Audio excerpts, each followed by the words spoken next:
It's me. Hey, everybody, how you doing? I love that very Germanization of my last name, Hegeman. Hegeman is how I do it, but good to be here. Good to see you all. Very excited to be on stage and sharing this moment with you. Obviously, I'm going to be talking about creating service design culture for good, and I'm going to get to that in a second. But in light of all of the latest developments in AI, ChatGPT, and Bard, which we heard a lot about yesterday, if this topic is not interesting to you, or if you just want to play a side game, we're going to play Spot the AI. Well, we're not going to play it. It's going to be kind of a silent game. But throughout the presentation, I have leveraged some of these tools to integrate into the talk. So there's about 40 slides. There's maybe, well, I'm not going to tell you how many have been leveraging AI, but you can have a guess as you go. It's not all of them, just to give you a hint. And there's a bit of a pattern to give you another hint. And some are super obvious. But so that's just a fun side game, given everything that's going on in AI and ML. But I'm here to talk to you about service design culture, and I'm going to share my story and experience developing service design culture in Capital One, which is a bank that's largely based in the United States. But first, I'm going to start with two questions just to try to understand you a little bit more as I go into this. The first one is, have you ever proposed a service design project or started a project and realized maybe we should bring in more service design methods, pitch that to your boss, your client, your team, and then been told, no, we're not going to do that. We don't have the time. I don't understand what you're talking about. Anyone? Cool. That's a lot of people. All right, and on the other side of that, how many people have service design? Of course, we're going to do that by default. We're going to do a project, and you don't even have to think about it. Like we're going to do the process. We're going to do the methods. It's a normal way of doing your work. Anyone? Okay, lots of hands there. Maybe not as many as the no's, but it's still balanced. How many of you said both? Yes, yeah. I mean, that's probably the more realistic answer here is like you get no and you get yes. And based on that last talk, maybe no is the right answer. Maybe you shouldn't be there. Maybe we shouldn't be doing service design in some cases. So I thought that was really interesting to hear. But I think we're all here because we want that answer to be yes. We want to be able to do this work in the places that it matters, where it's appropriate. Maybe that's something that we should continue to question. And that's something that I want to talk about today. Like, how do we keep getting to yes and doing this work? So this month marks 9 years since Adaptive Path, a design agency that was based in San Francisco, had a very big service design practice, was acquired by Capital One. How many of you are familiar with this story? Okay, not as many as I thought, but it was a long time ago. An era of lots of acquisitions of design agencies by different types of companies. So in 2014, Adaptive Path was acquired. This is us at the time. There's about 30 of us or so. We projected bigger. Some people think we were a bigger company. We weren't that big. I apparently have not changed my clothes much. Oh, there on the right. I hope this is a different shirt, but maybe I have the stink dorm problem. Anyway, this is us, and we did a lot of service design. We were acquired by Capital One, and kind of by default became a catalyst for change within Capital One, within the bank, within this large 55,000 person organization. Capital One only really started design in-house in 2013. So we came in at the very beginning of this. And I would say at that time, you could argue that the service design maturity of the organization was like a level 1, whatever that means, the lowest level, maturity level there might be. There were tens of designers. When we came in, there were sparse projects that we would do here and there. We did do training of service design, actually the entire design organization, because training was one of our capabilities. So we trained the design organization at least and exposed a lot of people to it. So fast forward 9 years, 10 years to today, I would argue we're at level 5 service design maturity if we had a good chart of that. And if you have a good maturity model, I'd love to see it. I've looked for them. I think there's some good overall design ones. I'm not sure there's a really good service design one, but I'd love to talk to you about it if you have one. We have hundreds of designers now, just in general. And some of those designers are service designers. I don't actually even know how many service designers there are because they're just all over the organization in different parts of different teams and different parts of the organization. And design and service design is very integrated into all aspects of the work that we do. So I'd say hey, in general, we're pretty sophisticated, but we're not, it's still uneven. We still are facing no's, but we are seeing a lot of yeses. So I want to talk about some of the ways we've been impacting, our typical, forgot about this slide. We are impacting the customer experience, bringing a lot to operational excellence. This is all the backstage stuff, but increasingly, some of the EX stuff. I'll talk about that in a second. And then creating a lot of cross-disciplinary collaboration. So how did we get there? I'm not going to necessarily talk a lot about that, but I'm going to talk about now that we have a pretty strong culture of service design, how do we keep that going?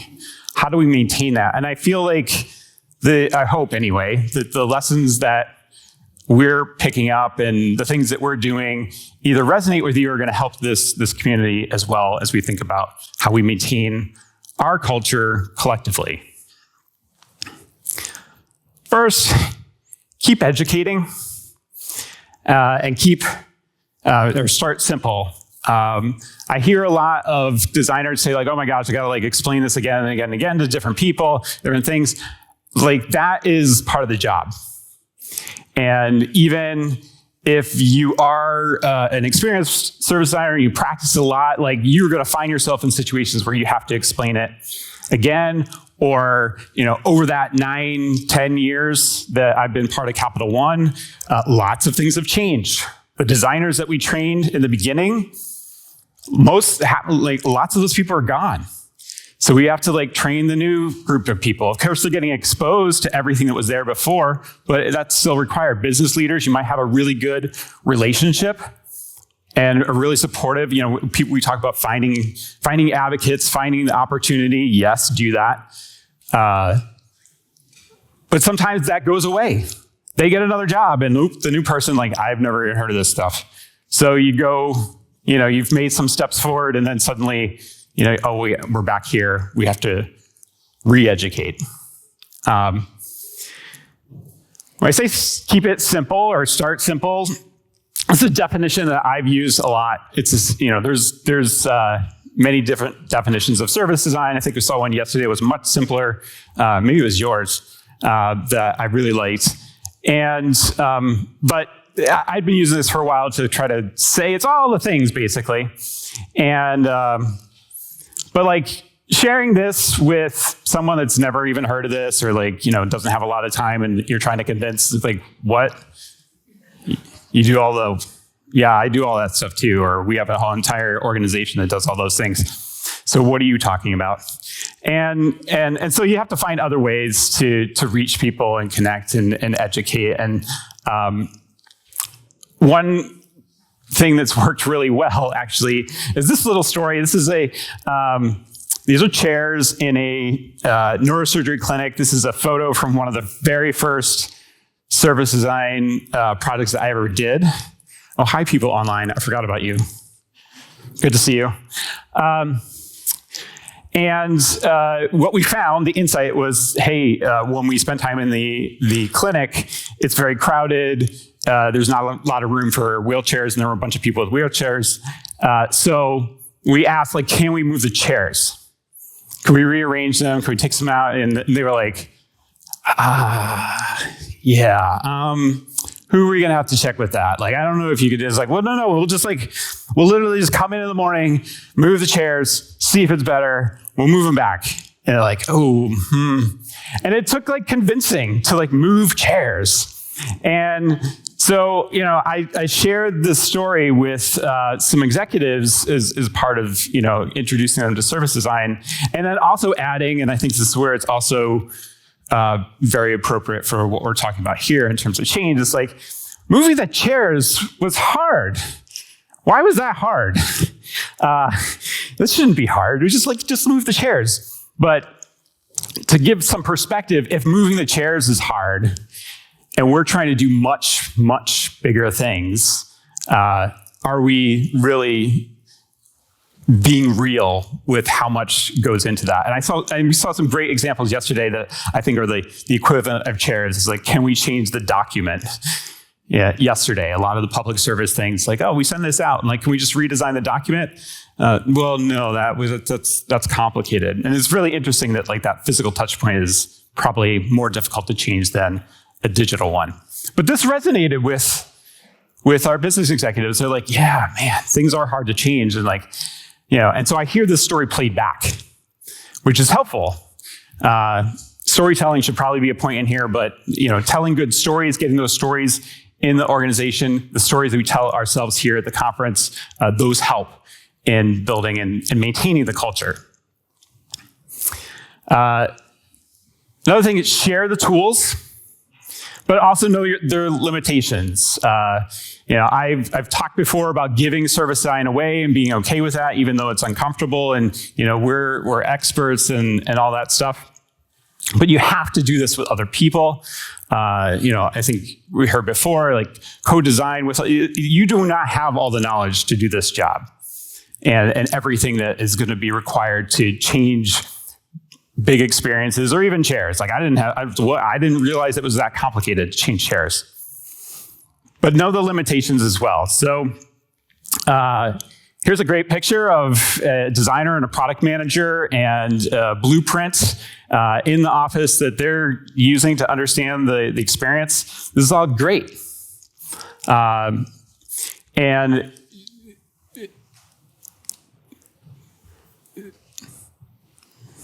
this is what happens when you get jet lag. You just forget about what you're going to say. So they're using this blueprint. It's awesome. And we see this throughout the whole organization. If you walk around, it's a little less so with the post-pandemic, but throughout the organization, you see this stuff in different buildings. People are using them. It's great. We've given it away. And what this does and what this means is that service designers aren't necessarily doing all the work. This is a kind of fictitious graph. I don't know what the actual percentage is, so let me just say I'm just kind of guessing that maybe the service design work that happens, people who call themselves service designers, it's just a lower number than the actual service design work that's happening. And that's because we've given away the tools. That's because people are exposed to it. As Mark was talking about, like, everybody has a journey map. Like that is a tool that it's basically been adopted by people outside of this room, and it's not really just ours. But that's good. That means like it's happening even, if we don't have to push it, and we can be smart about like, okay, well, where do we need experts to go and push things forward? But it also helps in maintaining the culture. So it's not just the service designers that are pushing the culture forward. The culture is starting to maintain itself. But, it doesn't mean that like, oh, everything's great and it works all the time. ever this happened to you? Like, hey, look at this amazing blueprint. Like, we should do this. And like, no one gets it, or people don't want to read it. Or, I tell people often, like, do not lead with a blueprint. Like, don't go into the presentation and be like, all right, let's go through the blueprint. It's like, whoa, that is not inspiring stuff unless you're just saying like, we did a lot of work. Look at it. I mean, it's good to like back up. Like, here's our vision. This is what we want to do. This is the inspiration stuff. And like, we know how it works and how we're going to execute it. There's the blueprint. Okay, moving on. Really great for the team. Those two folks that I showed you before, that working team, they're going to get into it.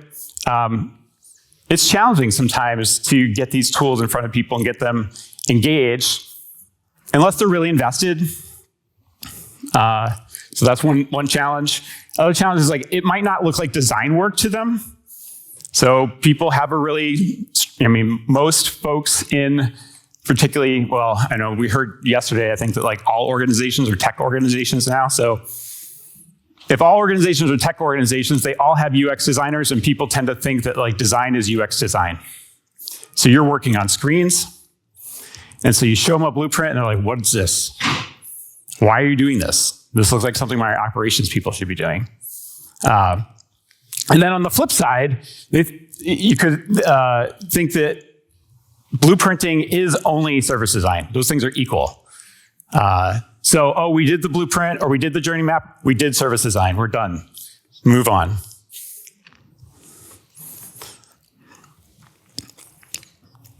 Expand beyond CX.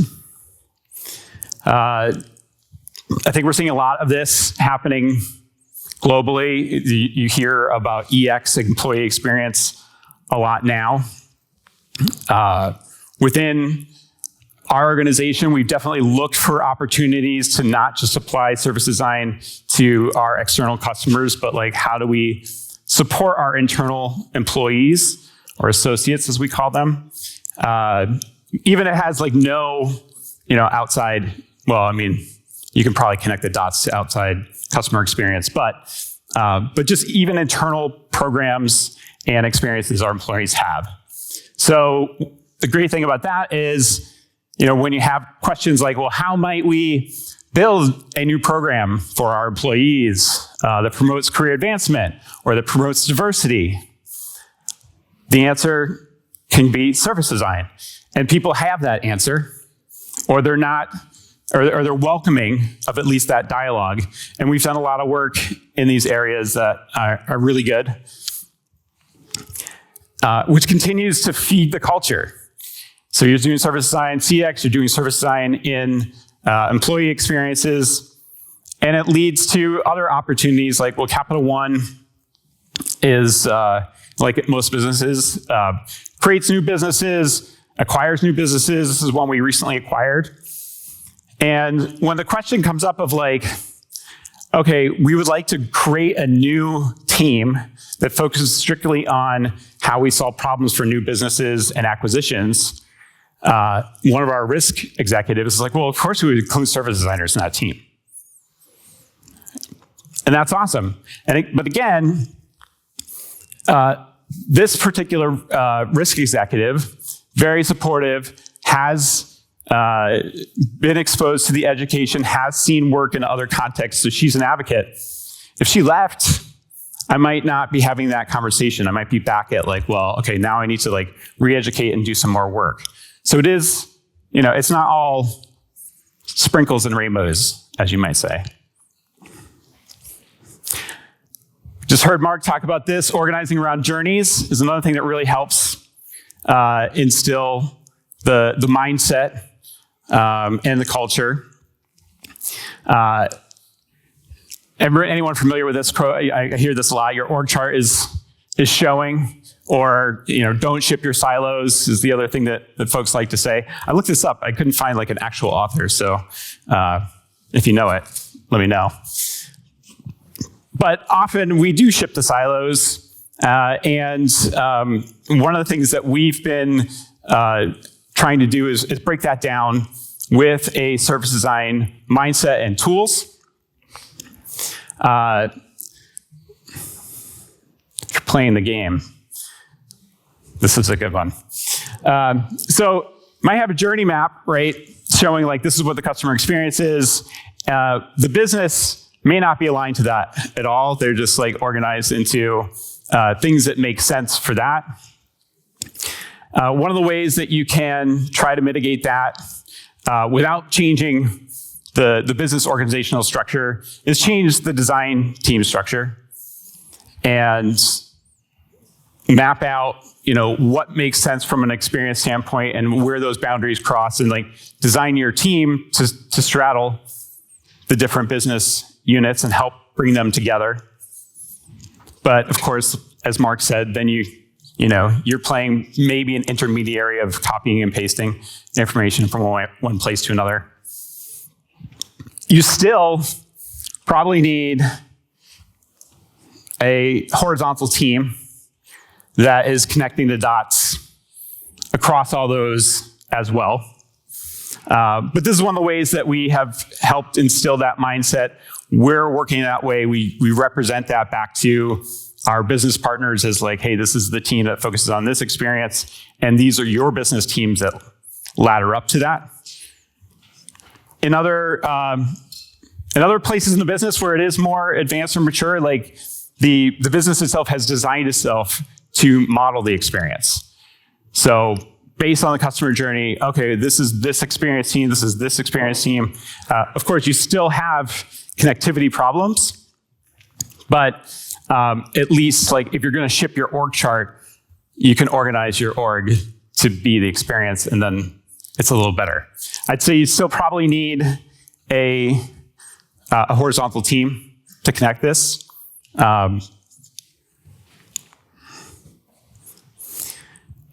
Integrate into systems or create new ones. I think this is, or let me say, have you ever said this? We need a common language. Is this like just mandatory for every project that you ever do? So I'm quoting you on this one.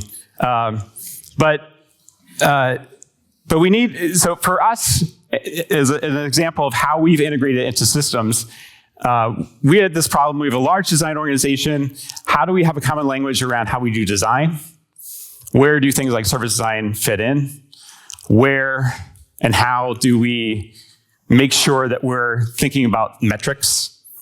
So we created our own version of the double diamond, stole a lot from lots of places. So, obviously not our complete, we call this the kissing fishes. But what this did is it allowed us to have a common language about how we do design across the organization. Of course, we know this isn't always telling the truth in terms of how design works, but we can talk about like where service design fits into that. We can talk about where we should be thinking about metrics. It's right up here, up front. You need to know, to Mark's point, like what impact you're gonna have on the business up front and deliver that. If you're doing a project and you just like, yeah, the customer likes it, but you don't really understand the impact, I think that's a bit of a failure. But what this also allowed us to do is evaluate, are we doing the things that we think we should be doing? So we've taken the design process, turned that into an evaluation of criteria, and go to different teams, talk about the end-to-end experience that they're supporting, and evaluate whether or not they're doing the types of activities that we think they are. And this gives us a way to measure and track over time whether or not we're doing the things we want to do, and inclusive of like where service design fits into that, which is another educational tool for our product teams and our business teams, because they're getting these results too, and some of which build into their OKRs, and we see change over time when you're showing people like those gaps. You also need to celebrate your successes. This includes, of course, all the great metrics and things you're doing for the business, but make sure people know about that success. And that's not an easy thing to do. It's something I struggle with because I just want to do the work. I just want to have impact for the customers and the business and just like get on with it. But there's a whole part of celebrating your success, and I think like to some degree we're here to celebrate and share our stories. I do agree with the last speaker that like failures are also super important to share and evaluate. But people, if you're trying to build a culture and get people excited and get people understanding, like you need to do that. We have a service design community of practice inside Capital One that is, of course, inclusive to people outside of design. Whether you have newsletters, whether you have Slack channels, ways that you can just share, like, okay, we did this thing, here's the impact, here's the work, show the work, and then integrating into business reviews. Again, this is another way to think about integrating into systems. What are things that their business is doing to share out success or stories, or to measure impact, or to make sure that they know what's happening? How do you integrate into those things? So we've integrated into the business reviews as well. Not everywhere. Again, still lots of work to do, but that's really good. And just in terms of sharing and giving it all away, I love this quote because I think it encapsulates what how I feel about sharing. It's like the more that we do share, the more that it seems like we have, and then the more that happens as a result of that.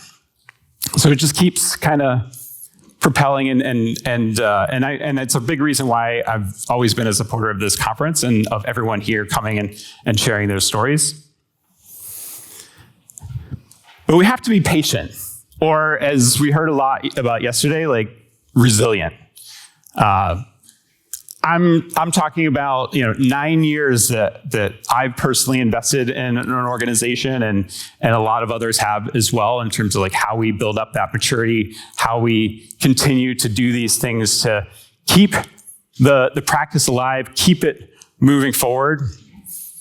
But it's hard, and it takes time.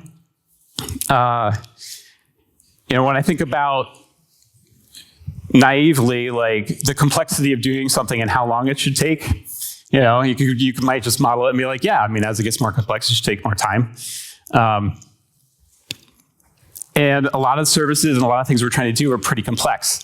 The reality, again, going back to the chair example, is that sometimes it doesn't have to be very complex and it takes a freaking long time. And that's frustrating, but we need to be realistic about it.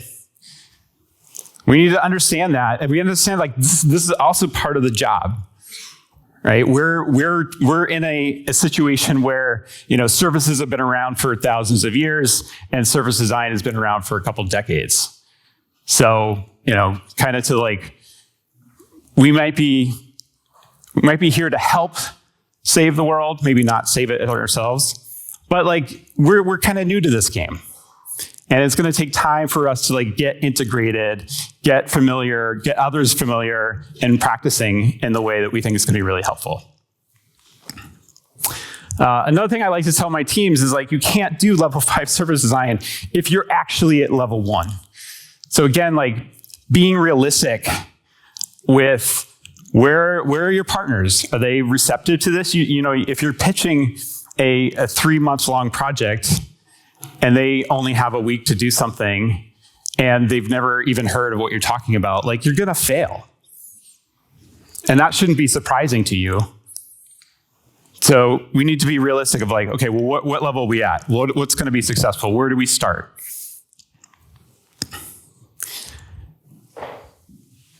As I said already, change is hard. There's so many things that are working against us being a catalyst for change. We have a lot in our tool belt. We have a lot of experience that I think is helping us move forward, but it is going to take time. If you're playing the game, this is a giveaway. It takes time. We're up against so many different things, and we need to be patient, but we also, again, I think be resilient. Continue. Know that you're going to walk forward and backwards.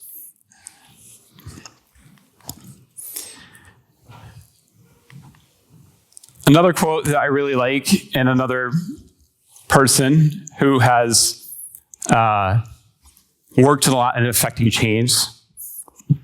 Marianne Edelman is a civil rights activist who influenced Dr. Martin Luther King. And that's that's an area of change that is a long time coming and going, and still tons of work to do. But I love this quote: if you don't like the way the world is, you change it. Okay, and I think that's why we're here. We see opportunity for change. We know that we can and maybe feel that obligation. Maybe that's why you're here. You feel the obligation to make change, to make impact in the world. But it is going to take steps. It is going to take time. And I think we need to be realistic about that as we do this work. But it is a journey. Yeah, I know. This is a good one. Being a catalyst for change is a journey. We're all on this journey together. And I think that what gives me hope about the story I just shared is okay, we went from theoretical 1 to theoretical 5, and we've learned a bunch of things, and we're continuing to try to do things to continue moving in a positive direction. And I see the same thing in the content and the stories and the things that we are sharing here and have shared here for years and years. And I applaud all of you for being a part of the journey, for saying yeah, I know change is tough. I know there's a lot of things in our way. I know it's going to take time, but I'm here to do it. And together, like this little happy monster, we're heading in a place that looks beautiful and magical. And I don't know, maybe we don't know exactly where we're going, and maybe we'll actually never get precisely to the place we want to, but we're moving in the right direction, which I think is the most important thing. And I hope that this helps you do that. Thank you.